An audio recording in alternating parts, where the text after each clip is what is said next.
तेज हवा चल रही है ना, कहीं भी आपको क्लियर नजर नहीं आ रहा।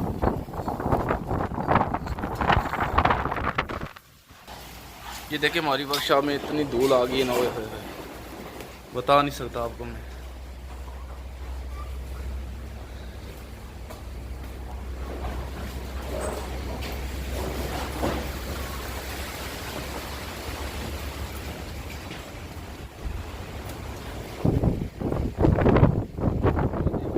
बारिश का मौसम बना हुआ है, मेहार में बारिश होगी अभी, कुछ कह नहीं सकते। बाकी अंधेरी बहुत ज़्यादा है।